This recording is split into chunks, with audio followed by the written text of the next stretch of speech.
जय श्री राधे। दोस्तों, मैं सर्वेश शास्त्री सबसे पहले आप लोगों को बधाई देते हैं, आप लोगों को धन्यवाद करते हैं जो आप हमारा सहयोग कर रहे हैं। बहुत दिन से हम आपके बधाई के आप हमारे लिए बधाई के पात्र हैं, हम आपके आभारी हैं। दोस्तों, हम फिर रोज़ाना की तरह एक कहानी लेकर के आपके बीच में हाजिर हुआ हूँ, जो कहानी बिल्कुल नई है। दोस्तों, एक गांव में 3 भाई रहते थे। तीनों भाई में बड़ा प्रेम था। बड़े प्रेम के साथ तीनों भाई रहते थे। धीरे धीरे समय बीतता गया। उनके यहाँ गरीबी आ गई तो दाने दाने को भटक गए।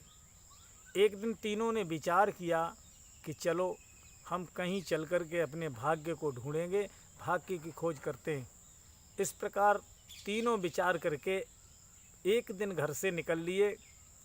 चले जा रहे हैं, धीरे धीरे गांव निकला। गांव निकलने के बाद एक घने जंगल में पहुँचे जा कर के, तो जंगल में क्या देखा कि एक सफ़ेद रंग से चमकती हुई पहाड़ी दिखाई दी। उस पहाड़ी को देखा तो बड़ा भाई कहने लगा, भाई ये कोई करिश्मा की चीज़ है, इसको देखते हैं। ये सफ़ेद चमकती हुई पहाड़ी दिखाई दे रही है। पहुँचे जाकर के देखा तो चांदी की पहाड़ी थी। उस चांदी की पहाड़ी को देख कर के बड़ा भाई कहने लगा, भाई मिल गया, हमें हमारा भाग्य मिल गया। यहाँ से चांदी लेकर के घर चलते हैं, अच्छी अच्छी दुकान खोलेंगे, अच्छा मकान बनाएंगे, बड़े प्रेम से रहेंगे।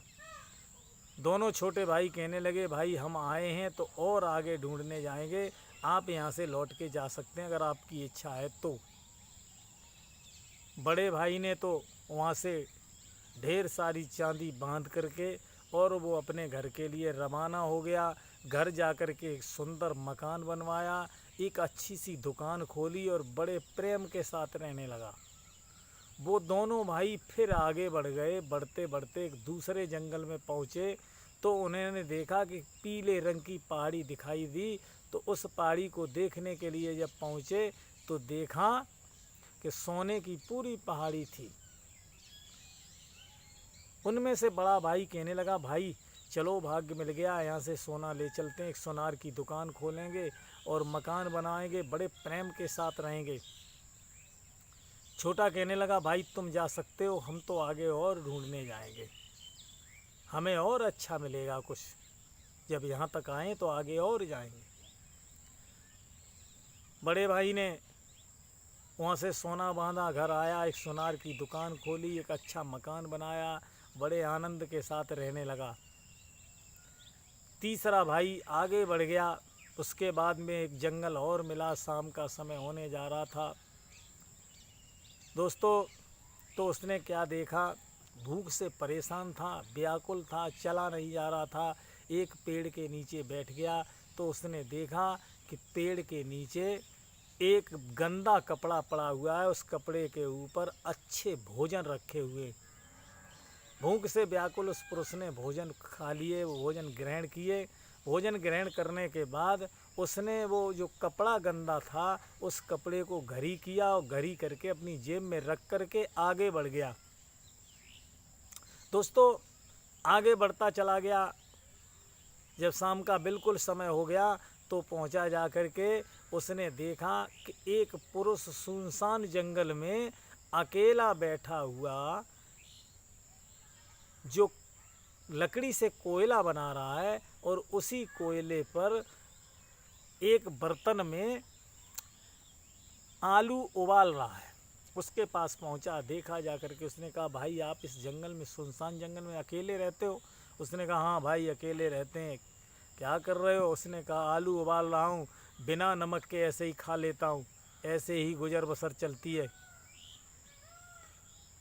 उसने कहा, भाई चलो कोई बात नहीं, आज हम आपको भोजन कराएंगे, आज हमारे पास निमंत्रण है आपका। दोनों वहाँ बड़े प्रेम से रुके शाम को, और शाम को उसने अपना वो कपड़ा बिछाया और कपड़ा बिछा करके उसने परमात्मा से प्रार्थना की कि हे प्रभु, हम दोनों लोगों के लिए बड़े भूखे हैं, भोजन की इच्छा है, अगर भोजन हाजिर हो जाए तो बहुत अच्छी बात रहेगी। तो दोस्तों उस कपड़े पर भोजन मिल गया, भोजन बहुत सुंदर भोजन आ गया। तो दोनों लोगों ने बड़े प्रेम के साथ भोजन किया। भोजन करने के बाद वो पुरुष कहने लगा, भाई ये तुम्हारा कपड़ा बड़ा करिश्मा का कपड़ा है, हम यहाँ इस आलू को उबाल के खा कर के परेशान हो गए हैं, अब आप अगर ये हमें कपड़ा दे दें तो हम आपको इसके बदले में बड़ी सुंदर चीज़ देंगे। उसने कहा क्या दोगे? कहा हम ये एक थैला देंगे, इस थैला की करिश्मा ये है कि इस थैला को अगर आपने थपथपा दिया तो इसमें से 6 सिपाही निकलेंगे, और वो 6-7 सिपाही जो निकलेंगे वो निकल करके तुमसे आज्ञा मांगेंगे, जो बताओगे भाई काम करेंगे। उसने कहा अच्छी बात है। उसने वो कपड़ा दे दिया, उसके बदले में थैला लेकर के वहाँ से आगे बढ़ गया। थोड़ी दूर पहुँचा, थोड़ी दूर पहुँच करके उसने कहा, उस थैला को रख करके थपथपाया और ये कहा कि आप 7 जो सिपाही हैं, आपसे मैं एक ही आदेश देता हूँ कि मैं उस कोयला बनाने वाले इंसान को अपना थैला दे आया हूँ, वो थैला मेरा वापस लेके आओ। तो वो गए, वहाँ से उसको मारपीट की और मारपीट कर करके थैला वापस लेके चले आए। वो कपड़ा वापस लेकर के चले आए। तो दोस्तों अब वो आगे फिर बढ़ गया। अब उसके पास 2 चीज़ें हो गई, कपड़ा हो गया और थैला हो गया। फिर आगे बढ़ने लगा, धीरे धीरे बढ़ते हुए आगे जंगल में पहुंचा। तो उसने देखा उसी प्रकार का एक कोयला बनाने वाला इंसान फिर मिला। जब उस इंसान को देखा तो उसके पास भी रुका, वही स्थिति हुई, उसे भी भोजन कराया। भोजन कराने के बाद वो इंसान कहने लगा, भाई ये कपड़ा मुझे दे दो, मैं इसके बदले में आपको बहुत सुंदर चीज़ देंगे। उसने कहा क्या दोगे? कि मेरे पास एक ये टोपी है, अगर टोपी सर पे लगा कर के 2 बार घुमा दी तो इसमें से अस्त्र शस्त्र गोलियाँ निकलती हैं और एक अच्छी से अच्छी सेना को भी हरा सकते हैं, हराने में सक्षम है। तो उसको लेकर के, उस टोपी को लेकर उसके बदले में थैला देकर वो आगे बढ़ गया। आगे बढ़ कर के उसने फिर अपने थैले को थपथपाया। थैले को थपथपा करके कहने लगा कि भाई, जैसे ही वो सिपाही प्रकट हुए, सिपाहियों से कहा जाओ, जा कर के हमारा वो कपड़ा वापस लेके आओ। वहाँ भी मारपीट करके कपड़ा वापस मंगा लिया। अब उसके पास 3 चीज़ें हो गई, कपड़ा, थैला और टोपी। फिर आगे बढ़ा, आगे बढ़ करके एक जंगल में और पहुँचा, वही स्थिति हुई।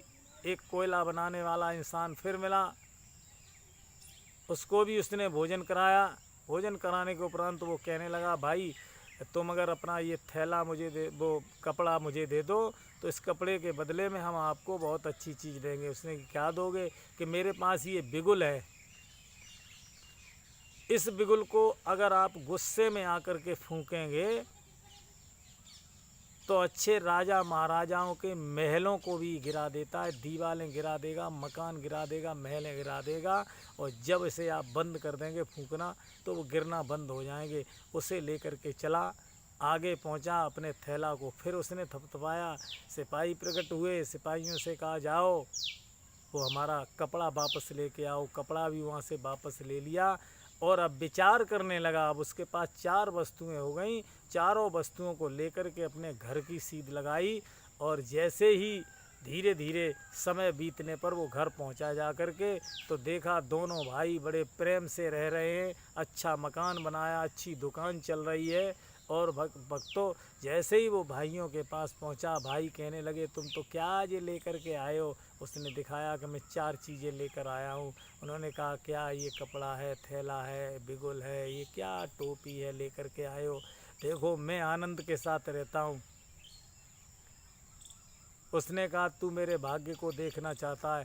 तो उसी समय उसने अपने थैला को थपथपाया। 6 सिपाही प्रकट हुए, सिपाहियों से कहा जाओ इन भाइयों को मारो और खूब मारो, इन्हें छठी का दूध याद आ जाए।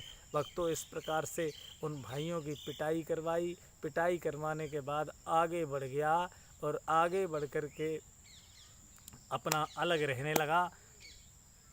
तो जब भाइयों ने वो सूचना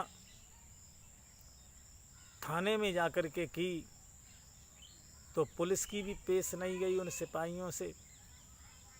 उसके बाद में महाराज, वहाँ का जो राजा था, उसे सूचना दी गई।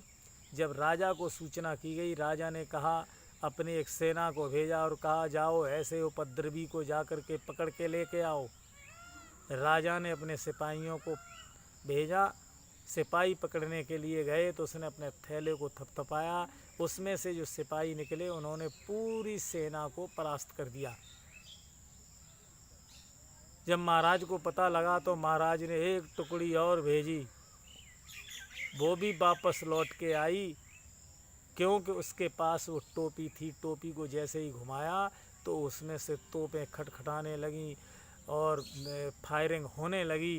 तो आखिर में राजा की सेना हार गई। राजा ने विचार किया अब मैं क्या करूं। वो कहने लगा मैं एक ही चीज़ से आपको रोक सकता हूं, आपसे प्रेम कर सकता हूं। राजा ने कहा हम संधि करने को तैयार हैं, हमें बख्श दो। तो राजा के संधि करने के लिए वो कहने लगा मैं आपसे संधि तभी कर सकते हैं, दोस्ती तब कर सकते हैं कि आप अपनी पुत्री की शादी मेरे साथ कर दो। राजा ने अपने पुत्री से कहा बेटा अब तो करना पड़ेगा, हम दबाव में हैं, शादी करनी पड़ेगी।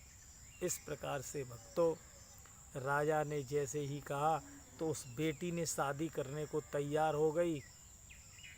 तो आज बेटी की शादी करके जैसे ही उसके घर पहुंची तो वो बेटी उससे कहने लगी कि तुम्हारे पास क्या चीज़ है ऐसी जिससे सबको हरा देते हो।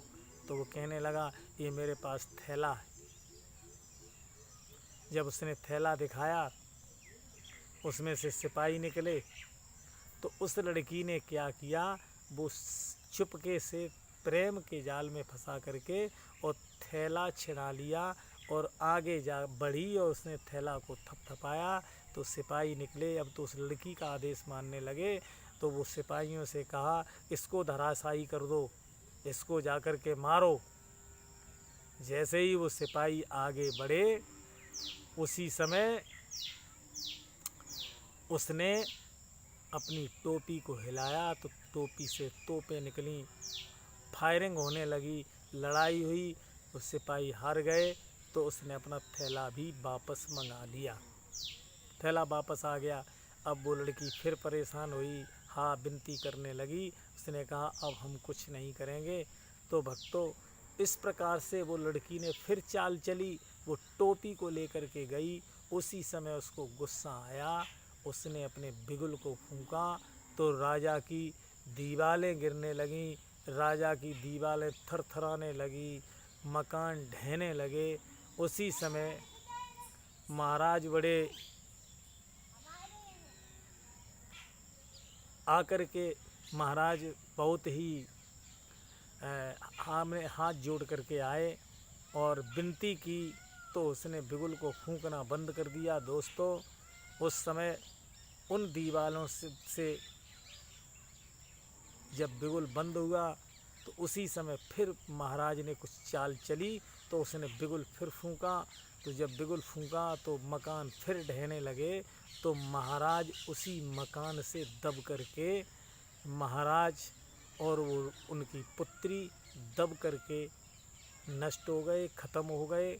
उसी समय भक्तों उसने अपने बिगुल को शांत कर दिया। शांत करने के बाद अपने को राजा घोषित कर दिया तो वो वहाँ का महाराज बना। तो दोस्तों कहानी का तात्पर्य ये है कि आप अगर सांत्वना के साथ, शांति के साथ, मन को अच्छे विचारों के साथ अगर मेहनत करते हुए आगे बढ़ेंगे तो आप एक गरीब से राजा भी बन सकते हैं, आप अपने लक्ष्य को प्राप्त कर सकते हैं। दोस्तों अगर कहानी हमारी अच्छी लगी हो तो एक बार हमारा चैनल सब्सक्राइब करें और घंटी का बटन अवश्य दबाएं। जय श्री राधे।